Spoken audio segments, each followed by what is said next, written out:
Good evening and welcome back to another episode of Run Till You're Done. Tonight's guest shot on to the running scene back in 2017 when, according to Nicky, it was his biggest running achievement yet when he beat me in the Catherine Trail. If that is his highest achievement, then I think he's running for the wrong reasons. But according to DUV, he's done 8 or 9 races so far, and every one of them he's finished first place. So welcome to the show, Rowan Boswood. Unfortunately, the DNF at the West Highland Way doesn't feature on DUV. I do need to block my record. Sorry, it's definitely not a clean sweep. I have lost races too. Thank you so much for coming on and joining us. No worries, pleasure to be here. Right, Rowan, we'll start off with a question that we always ask. It's how did you first get into running? So I, as a teenager and young man, maybe between the ages of 15 and 20, I was a cyclist. So I was a road cyclist and took it to quite a high level. Competed in Spain at high amateur level, and took a gap year and dedicated my life to that. So a very different scene and a very different way of life. But at the age of 19, decided to quit and go to university instead. So instead of being a semi-professional athlete, just decided that probably a better future at university, and basically just stopped, went cold turkey, and didn't do anything of any sort of physical exertion for 5-10 years maybe. So yeah, left university, got a job, and started doing some hill walking. And one of my hill walking friends, Adam Heffel, who's supported me a couple of times on the West Highland Way since, his brother was also a runner, and he was running the Larry Group. So there were a few races. I did, I think it must have been 2016, possibly, did a Edinburgh half marathon and the Larry Group that year. And yeah, from that got the bug. I think it also coincided with reading Broaden to Run. So there was a bit of a paradigm shift for me, I guess. I'd been without endurance athletics of any sort for 10 years, and then running came into my life again. And it's very different to cycling for me. Like, I'm not necessarily running to win, running to feed myself, just running for fun, really. So yeah, I guess that's how I got into running. Maybe 10 years ago now, running the Larry Group, running the Edinburgh half, and yeah, just continued from there to longer and faster things, I think. And was Edinburgh half your very first race that you'd entered? Running race, I think I did a couple of half marathons at university, but on zero training. Edinburgh half was probably the one where I did 4 weeks training, maybe. And But, do you yeah. remember how you did on that? What your time was for that? It was 1 hour 14. An hour and 14. Yeah. I mean, I played football at the time, so it's not like I was going from nothing. On 4 weeks training. Maybe 4 weeks. I think maybe 4 weeks might be a stretch. So I'm guessing from that stage, when you can't just bang out a time like that for a half marathon and not think, I'm actually quite good at this. Like, after that race, did you think, I'm onto something here? I'm quite good at it. I guess from cycling, I cycled to a much higher level than I've ever run at. So I knew I had a relatively decent VO2 max and big heart and the ability to stay at threshold pace for quite a long time. These things you kind of get a feel for. There's no way I could have run more than half a marathon after running that. Like, I didn't have the muscle endurance to do it, but I knew I had a big heart and lungs. Like it's, yeah, I guess it finds you out pretty quickly in cycling if you don't. So I wasn't that surprised by it. It hurt. I can tell you that it really hurt. And since you retired from the semi-professional, do you still cycle for fun? No, No. I can't do it. Not on a road bike. Like I mountain bike with friends, and it's like quite a different experience. Like I still, well, I watched the Tour de France for the first time this year since giving up.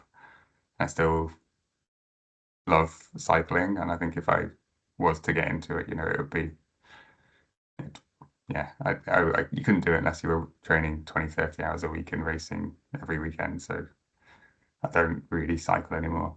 Although, well, cycle my kids to school. We've got the question next was, do you have a coach? But I'm going to assume not, but I could be wrong. Has the cycling, on you go. No coach. No coach. Me.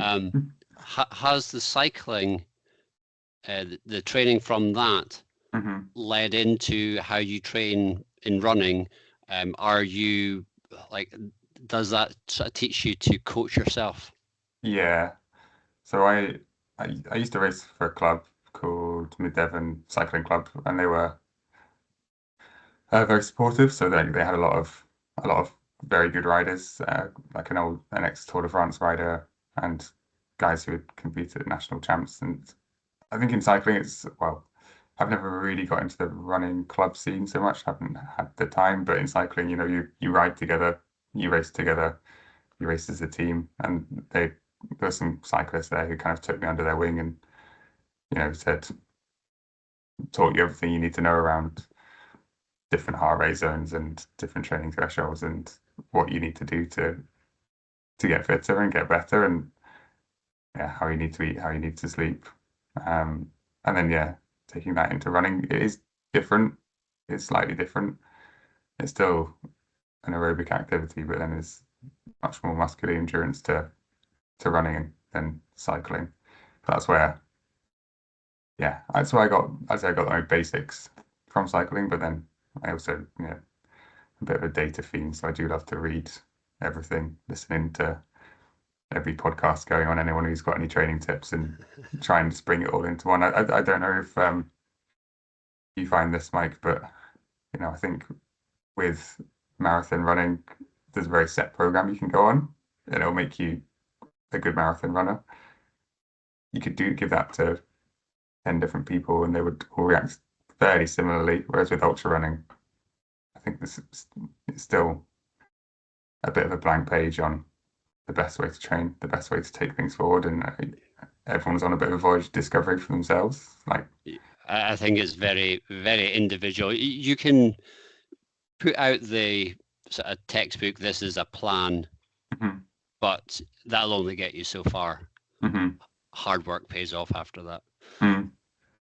Yeah, I found personally, I think when I first came into ultra running in particular, I thought it was miles, and miles would get you as far as you'd want to go. But I found, I guess through trial and error, that I'm actually quite a low mileage, high intensity runner. Has been much better for me.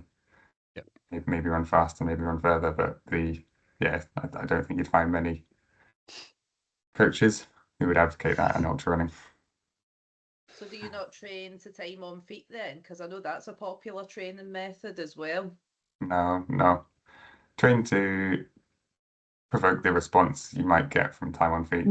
So I do a lot of downhill running, downhill at speed, loops of the same hill, sprinting downhill. And do you have a favourite hill? Oh, it's tough.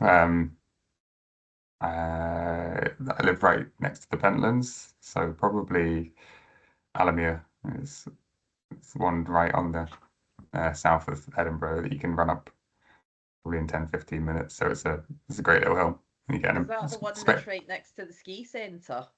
Right next to the one just along. Oh, Oh, the that's a skyline. horrible one. I mean, they're all steep in the Pentlands. They're all pretty steep.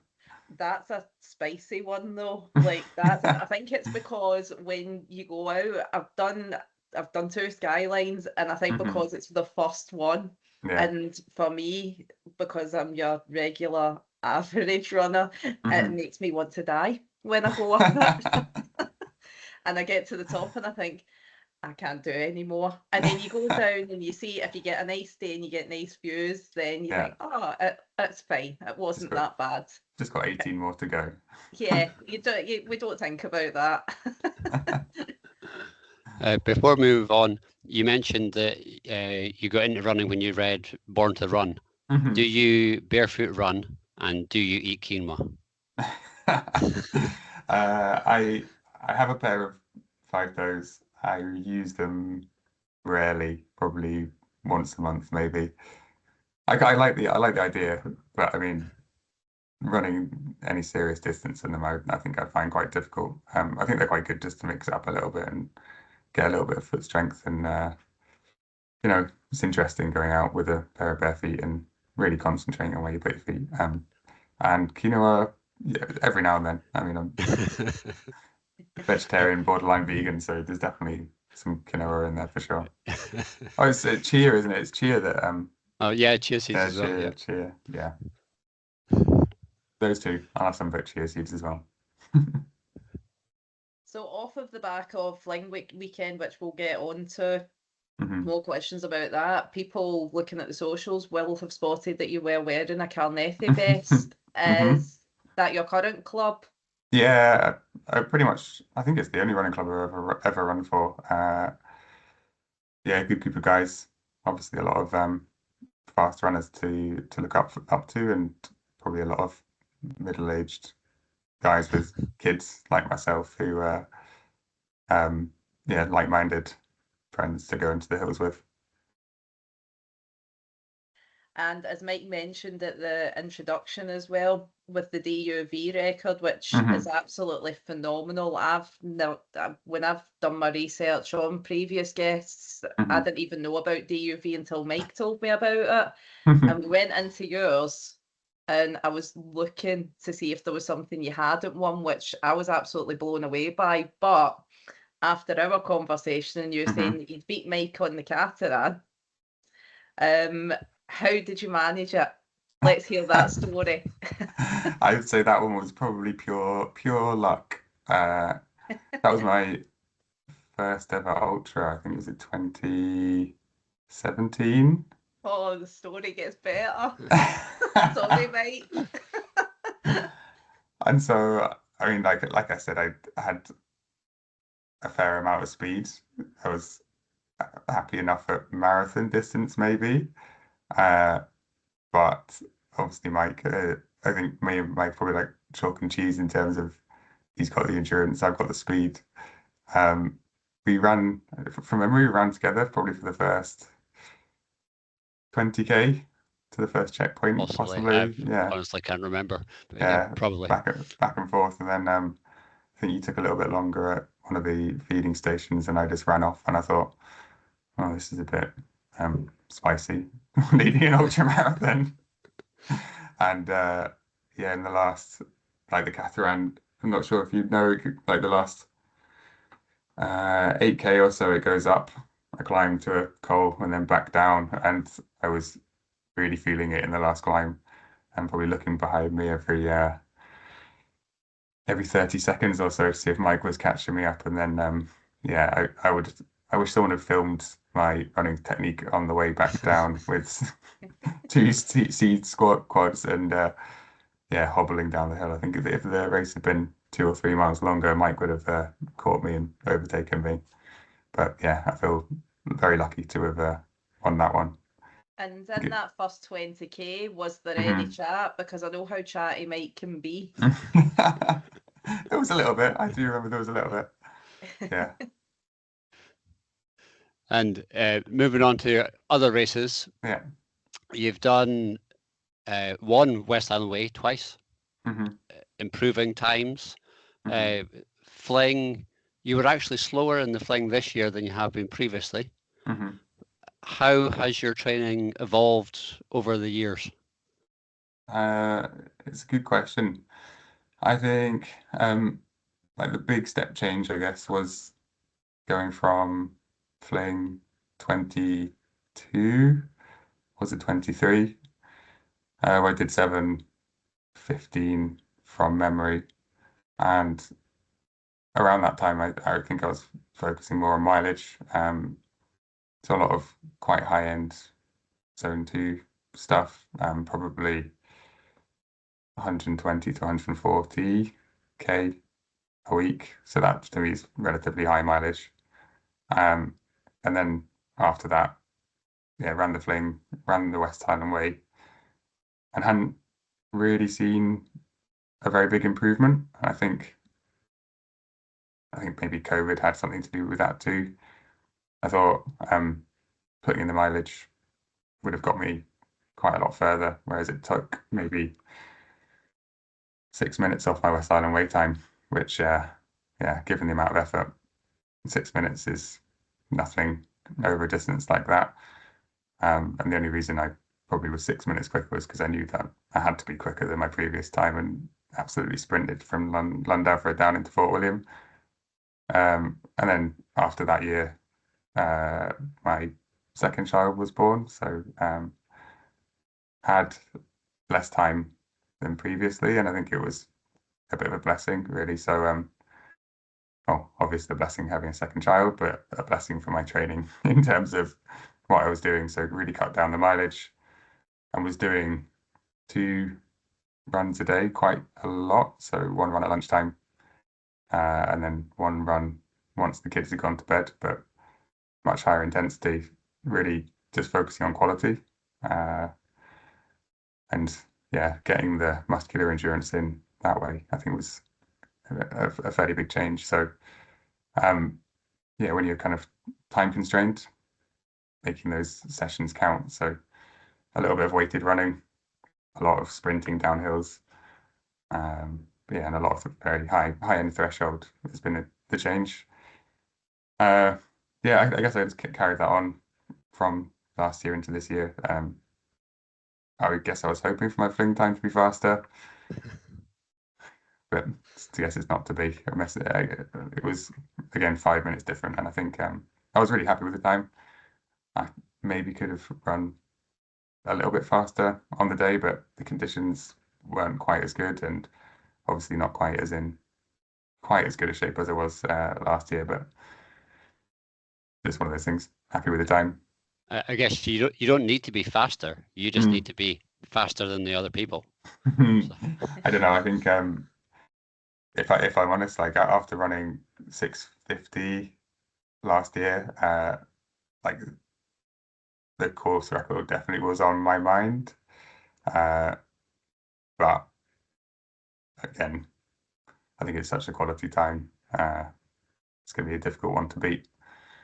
That was actually going to be my next question. You took the words Yeah. out of my mouth, like with the course record Mm. for yourself. I mean, that is, I think the course record I've seen was 6:41, which is a phenomenal time. Is there any ways in yourself that you think, oh, I could make time up in this bit, or I could just be a bit faster? Is there? I would imagine you've got a lot going through your head that way, where you could beat it, try and beat it. I don't think there was anything. There's nothing door in the face. I think it would just have to have been consistent. Like I think if you look, I had looked at my times and Rob's times, and I think the splits are fairly even up to Benglass, and then he just absolutely motors Benglass. Like I think he does it about 10 minutes faster than anyone's done it before, and yeah, it's absolutely phenomenal. So I kind of had it in my mind if I was going to do it, I'd have to take a minute out of every single checkpoint, and then just be satisfied that I was going to lose 5 minutes to him on between Benglass and the finish. But yeah, wasn't to be, not to be. And it's So it's a huge distance. Do you think for yourself that's just fatigue? Because by the time you get to Benglass, that's yeah. what 40 odd miles by that point. Like I don't know Rob at all, but I think he might be just a bit of a freak, to be honest. Like He is. I can testify to that. Yes. Can testify to that. Like I don't think my split times from Benglass to the finish are slow, and I'm not No. slowing up. So like even relative to the rest of the field, I think I'm putting in the same amount of time in that final section. So I think it's more Rob probably, I think, could have gone faster than 6:41. And he might have just left a little bit in his legs towards the end. And yeah, I've got no idea how he ran it that quick. I mean, I was looking at your split times from Mm. Saturday, and I thought, I wonder what the time actually is, because I work in kilometres. I'm not a miles Yeah. person.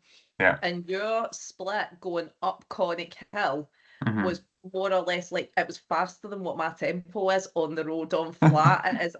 It's unreal. Like, and I think I'm in the majority where it's like, this is unreal, like how fast you guys are at the front and can maintain that pace. Practice, you'll get there. Give it a couple of years. I was chatting to Rob after you had won the race, and Mhm. not that he'd take on his advice, but he Mhm. says that you should probably go out and do a couple of years, a year, whatever, doing other races, and then come Mhm. back and smash this one because he wants somebody to take the record. Yeah, and I get that as well. I'll take on Rob's advice. Maybe I might not miss the thing next year. It's my favorite. It's my favorite race, but I will take Rob's advice if he wants to give me any. And I think he needs someone to break one of his records, doesn't he? So he's got a reason to run ultras in Scotland again. I was also messaging him. I sent him a couple of pictures from the Yeah. finish, and this is the next question. You've done the fling 3 times. Did you Mm-hmm. do all 3 of them in alpha flies? Just the last 2. So the first one was in, I can't even remember what, just a pair of standard trail shoes. But I was thinking about moving over to the super shoes for a while. And then, yeah, last year just committed to it over the winter. I think I said this to you at the finish, went on Vinted and bought a couple of pairs for 20 quid, and just ran in them all winter, ran in the Pentlands a lot up and down the hills, and you get used to running in them on really awful terrain. Like, you've got to be careful. I think if you're running kind of ultra distances and you're not pushing it too hard on the trails, like it's not the worst shoe to, well, it probably is the worst shoe to be in on the lock side, but it's, it's livable. With my track history, I don't think I'll be pulling on my alpha flies on the Pentlands anytime soon. Because that was something else Rob and a couple of other people had asked me as well. They went, how's he still got ankles after that? I don't think certainly the fling, it's not as technical. Like you can run, you obviously proved that you can run it in super shoes. Mm-hmm. I don't know how much it would benefit. I've never done it, but I don't think it's too technical. But the question I was going to ask you was, have you thought about getting your alpha flies resoled with a better grip? No. I have heard people do it. I've never actually struggled with the grip. It's more the stability and like actually being able to turn on a penny as you need to at some points. But the grip, I've never had that bigger issue with. If it was a grassy and muddier course, possibly. Would you have worn them if it was wet? Yeah. Didn't take any other shoes. I think the first time I ran, I did take a pair of Salomons in the bag in case it was wet. But I've run lockside up and down in the pouring rain in them, and they're okay.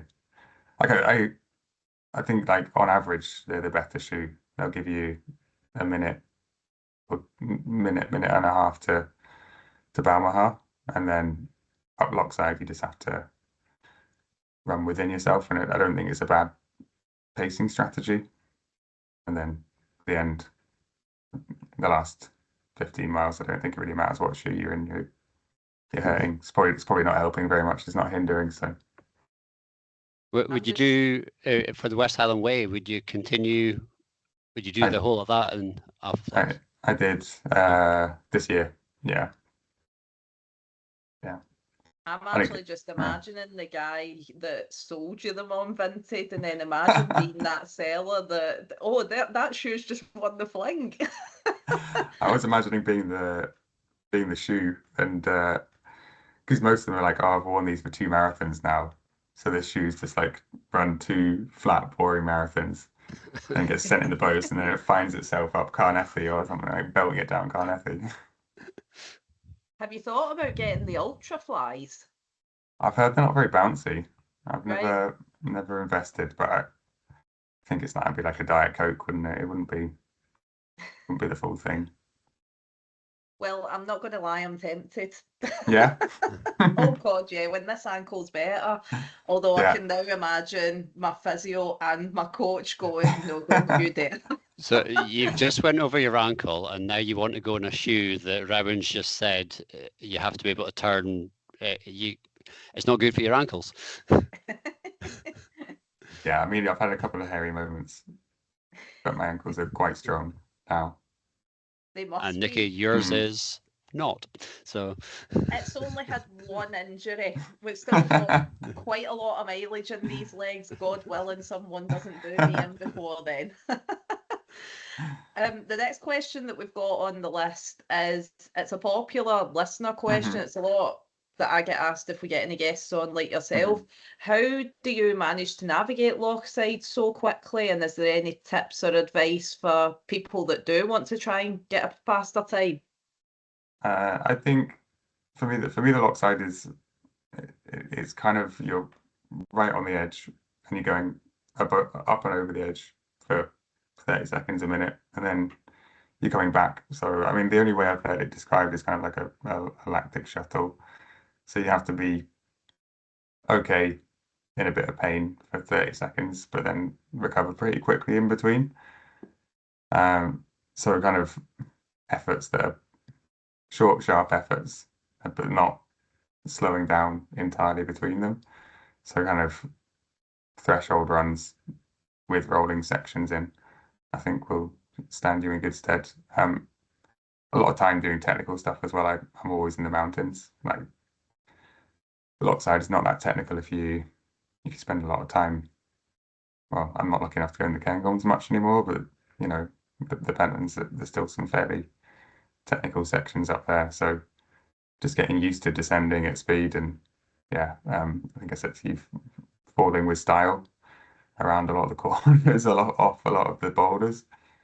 You know, I I think think the this is spatial awareness would have to be quite good as well, because there's a couple mm. of bits that when I recce'd it, I banged my head a couple of times. I mean, my spatial awareness is rubbish anyway, Yeah. but that was us literally hiking it. So do you, I take it I don't even know if you know you do it, but do you see the trees coming out of the side or anything, and you just manage to duck, or? Yeah, you see them. You see them. I think it's also like learning to relax into it, like not worry about your splits, just run, I guess, and just let your subconscious take over, looking a few meters ahead, and yeah, being comfortable on that kind of ground to do it. So it is practice and a little bit of, I wouldn't say fearlessness. It's not gonna. I don't think you're gonna fall in the lock unless you do something really, really bad. But you know, take a few risks here and there of jumping, cutting corners. Yeah, but practice. I'm not. And by that, I don't mean you have to Thanks for run the answering Lochside that. That was a really good if you live a mile away. bit of advice Should be that you running it gave every us day there. anyway. But On if you're lucky your enough to have DUV, I did something like the notice Pentlands, that you've not ran the Devil. just run Have that as you often as you any can. desires to do Run that? on routes, as in Possibly possibly. routes. I'm not lots of short, sharp not as accelerations. in love with that section of the West Highland Way as Lochside and up to Tingham. I guess it doesn't suit my running style quite as well, and most of the memories I have are with 50 miles in your legs as a minimum, and struggling up Jelly Baby Hill, up across Rannoch Moor, and yeah, down from Kinlochleven and up back up again. Like when I think about them, like I just think of a running pain really. So maybe running it in the Devil might be eye-opening and running it with fresh legs rather than painful quads. Possibly. possibly, but like I don't enjoy it as much as the fling. So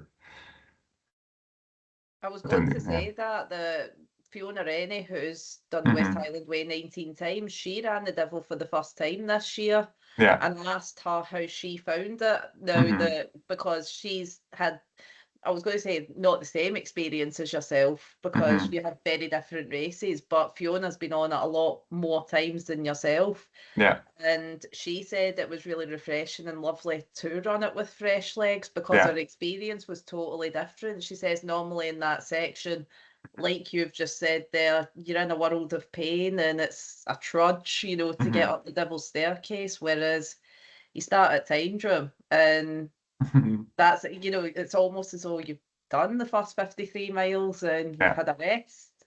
Yeah. Yeah. And I think that, well, it's not quite as pretty as well. I think the Lochside is that trail. It's got a special place in my heart. So maybe now it's in April. I'm probably be more likely now it's in April. Like I think at the start of the season, it's more, yeah, it's easier to prepare for, and you haven't gone through a whole season tired at the back end. So And it's maybe, just a short one as well.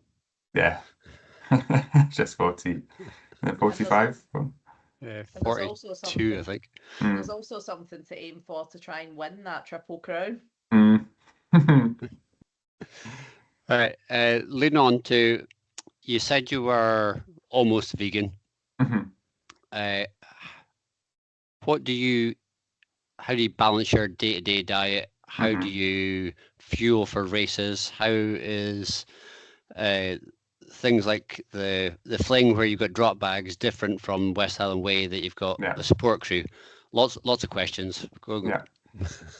Day to day, I just eat like a pretty regular guy. I was vegan for 3, maybe 4 years, kind of from 2018 until post-COVID, and then I started going out and eating at restaurants again and found it very difficult not to be vegan. But I'm vegan at home, so I only cook non-dairy for myself at home.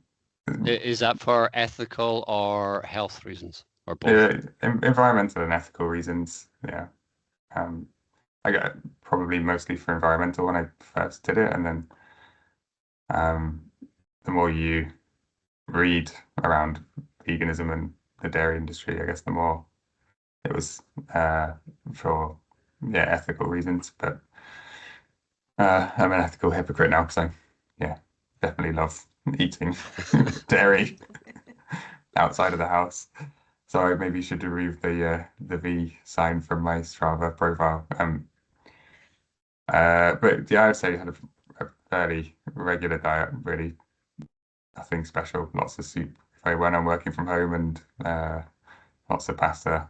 When I'm preparing for a race, carbo load by eating like a small child and just eat breakfast cereal for breakfast, lunch, and snacks. Have to buy them in because they're obviously like crack to my small children, and I have to hide them when they're not there. But yeah, just eat lots and lots of breakfast cereal, preparing carbo loading, and on race day, try to eat as many solids as I can. But usually after 3 hours, well, if I'm running at fling pace, probably 3 hours, I'd move over to gels. And West Highland Way pace, probably I could last 8 hours, mostly on, well, probably about 50% solids, 50% gels. And in terms of gel, I do homemade gels. I think I make up quite watery fructose glucose mix with some caffeine in.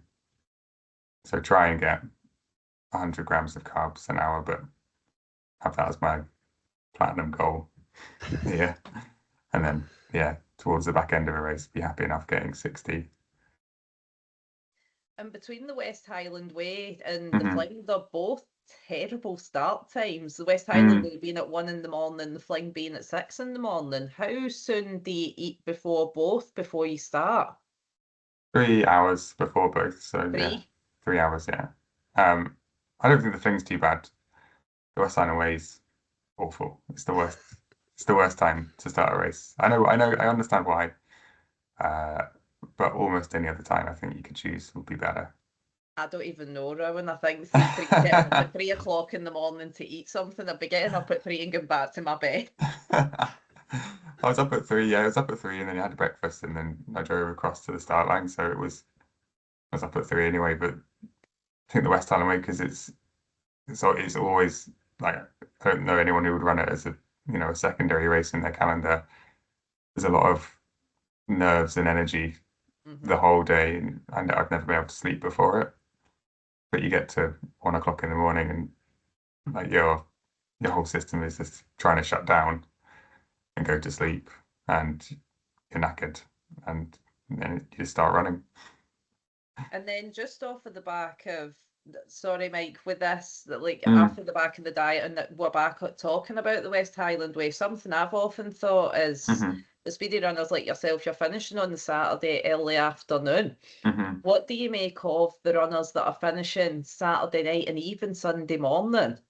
I mean, yeah, so this year in particular, when I DNF'd, I was lying in Fort William at 2 o'clock in the morning and there was a massive thunderstorm. I was just thinking, people who'd been out, had the same as me, been up all day, run all night, run all day, run all night, and then this thunderstorm, and I just thought, it's a different world, isn't it? It really is a different world.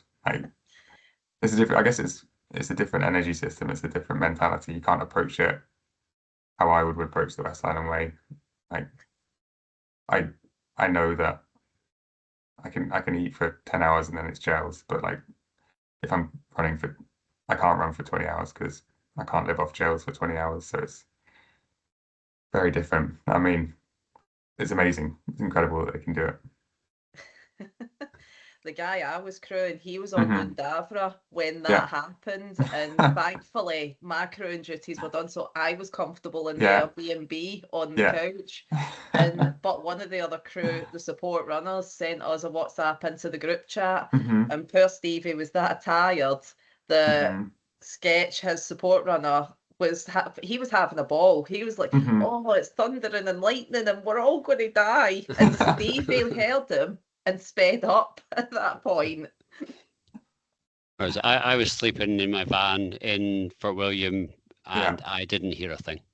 So well, I'm not shy, as you both know. So see, if I ever run the West Highland Way and you want to run that section at that time of night, then I'm happy for you to crew me.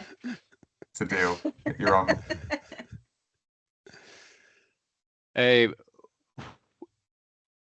You said about different paces for West Highland Way versus Fling. I've not looked, but how did your time compare, or over the years, Fling to Tyndrum versus West Highland Way? What kind of time were you there? I think so. 20, I can never remember if it was 23 or 24 when I did it first time, the Fling first time. I think I was West Highland Way to Octatire, maybe 7:40, 7:35-ish. And then Fling was 7:15, so probably about a bit like a half an hour delta, maybe. Yeah. And that was conscious. That was you slowing down so that you could keep going. Yeah. Oh yeah.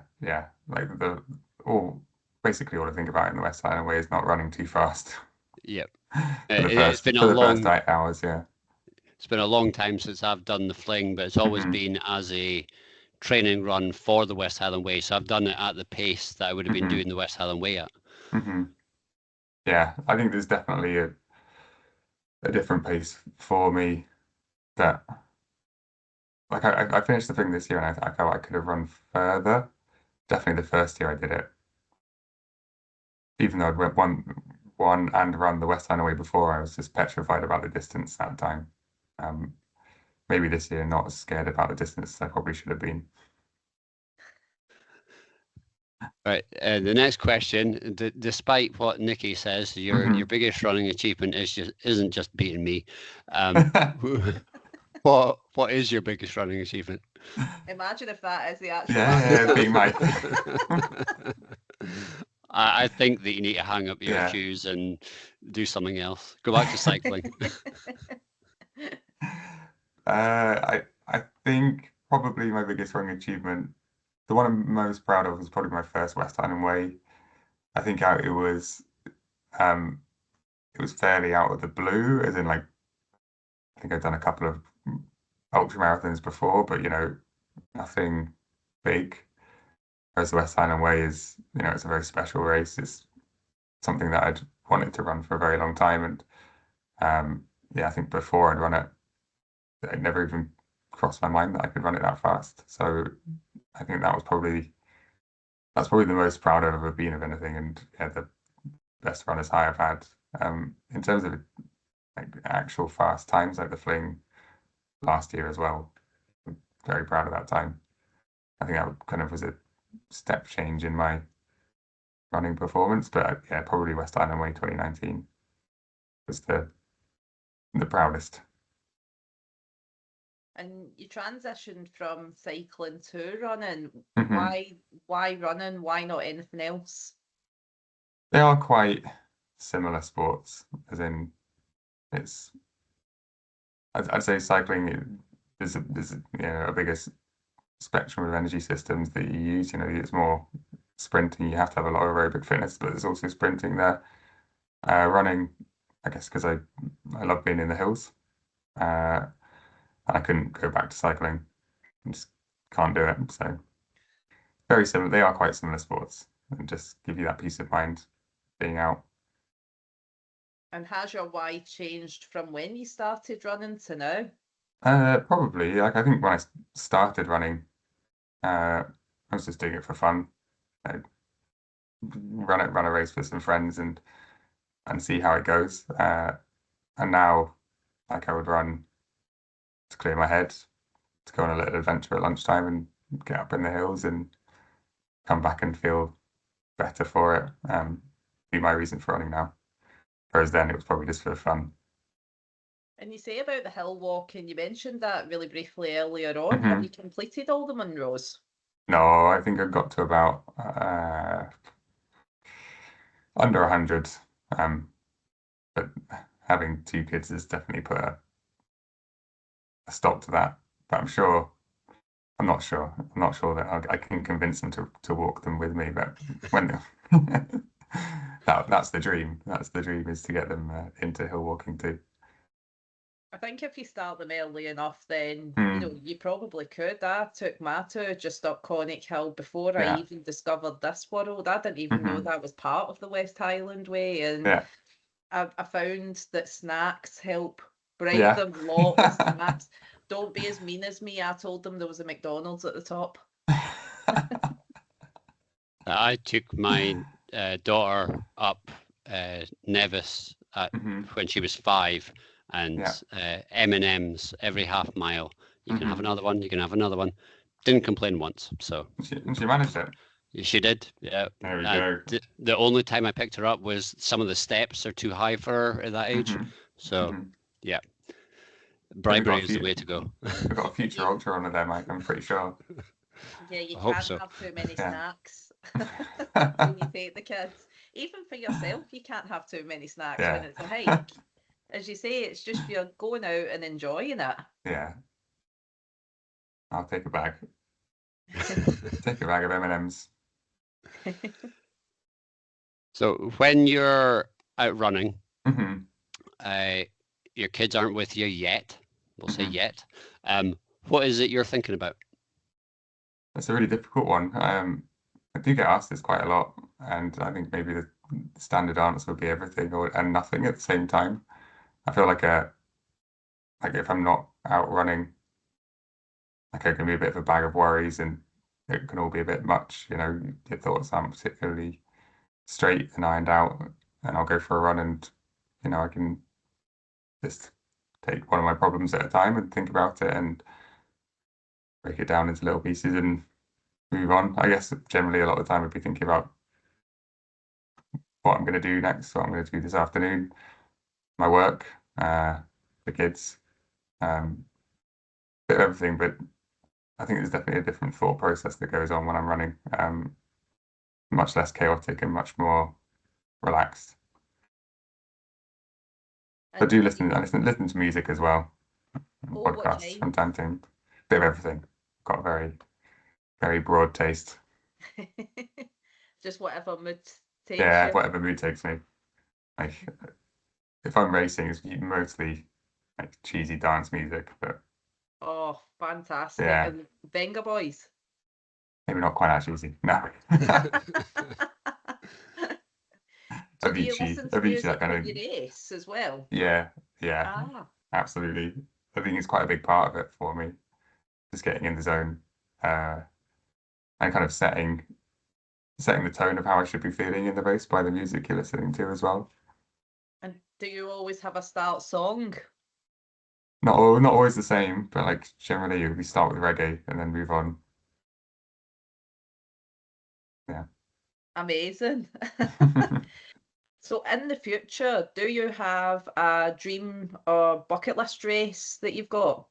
I think the one race I would love to do one day would be the Everest Marathon. So I've been to that area. Um, so like the Sagarmatha National Park, and it's incredible. I mean, it's like nothing you ever see anywhere else, and it's just a spectacular place to be in, and um, incredible hills, mountains, as you can imagine.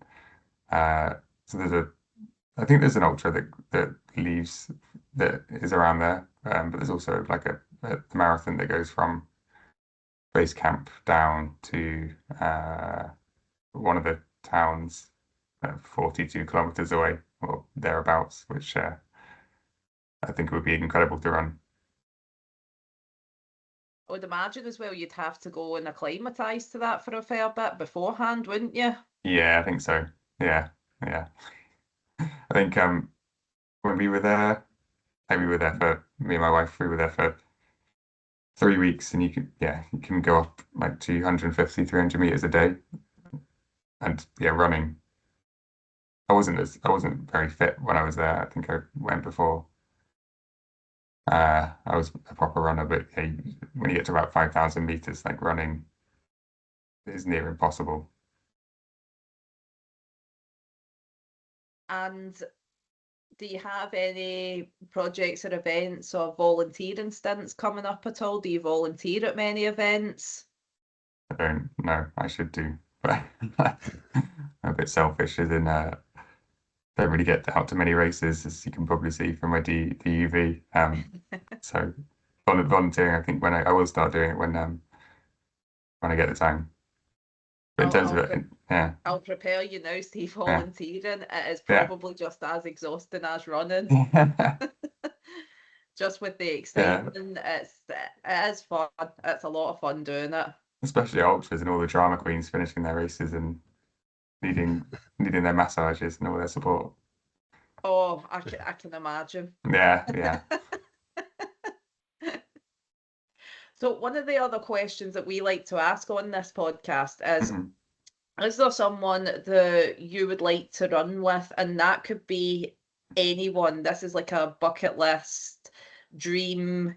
They could be alive or not, or fictional or not. If you had to Mhm. choose someone to go out on a run with, who would it be? Well, if it was a run, it'd have to be Kipchoge. I think the guy is a bit of a legend, even if it's marathon running and it's maybe not quite as cool as trail running. I wouldn't tell him that, obviously, when run or run. But like I think doing what he's done, and obviously the breaking too, but all his marathon achievements, like he is the greatest runner of all time. So if it was a run, it would be him. That's a good answer. I wonder Yeah. what his chat would be like as well, or if it would just be complete focus. Pure business. Going to show this slow ultra runner what running's really about. So, Mike, is there anything else you want to ask before we wrap us up? Yes. You used to be a cyclist, Hmm. and your favourite part of the West Highland Way is along Lochside, Hmm. and you're obviously a runner because that's why you're here. We're talking to you. Um, Does triathlons interest you? No. I can swim. Obviously, I wouldn't. If I fell out of a boat, I wouldn't drown. So if you But fell in the lock side, so the way that Yeah. somebody's going to beat you is push you into Yeah. the lock. That would be it. But like swimming has absolutely no interest to me. A duathlon, I would definitely do a duathlon, and I think so the Highland Cross.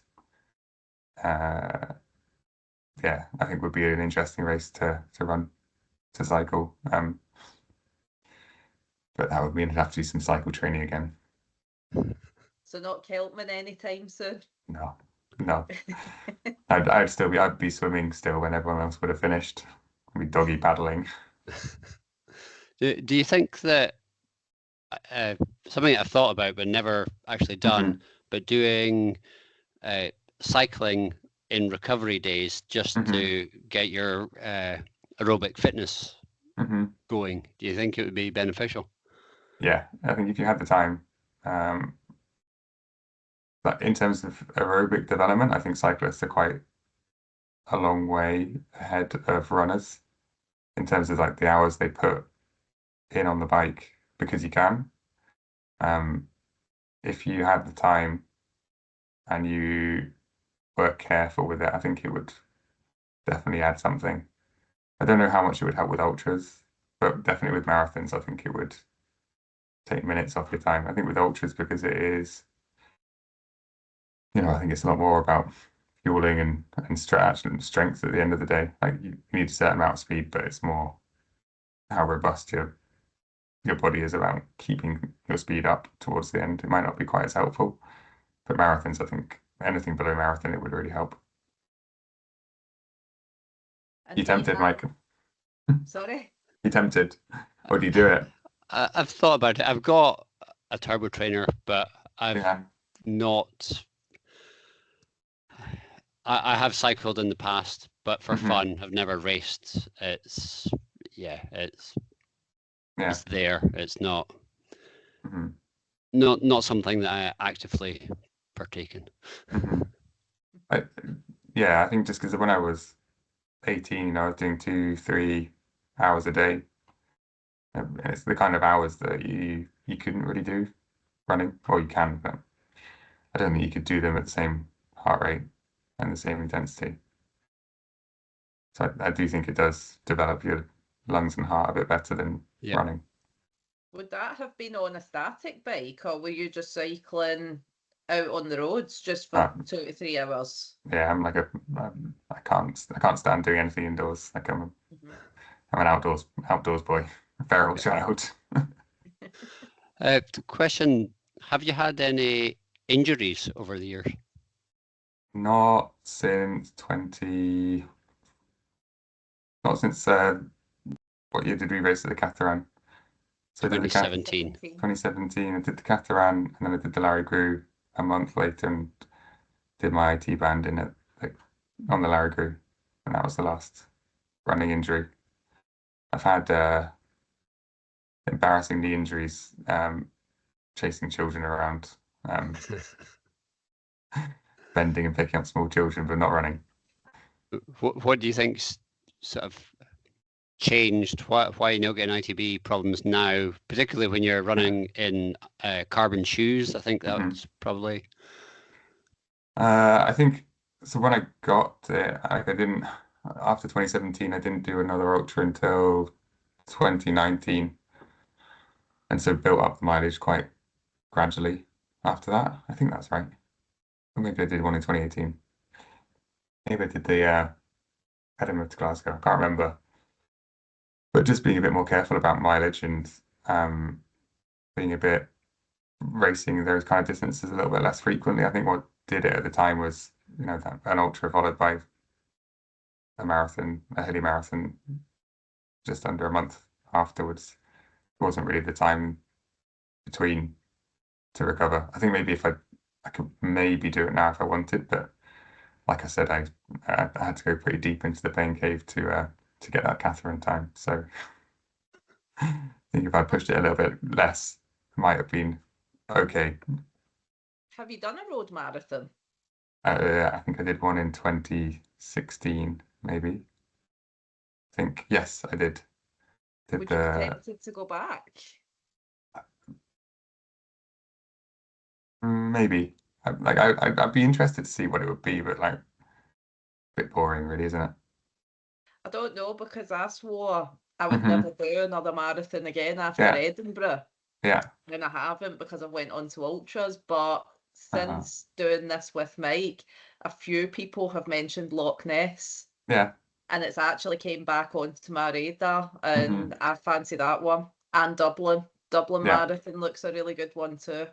What's good about Dublin, the course or the city or the? I think it's just the vibe from it. Mhm. I hear really, really good things Yeah. about it. Well, at the time of recording, this is Thursday. Loch Ness is this weekend. Yeah. Yeah. There we Is go then. entry still open? For you, So you I'm might- sure they would be. That would be interesting the week Yeah. after the fling. Yeah. Are the alpha flies dry?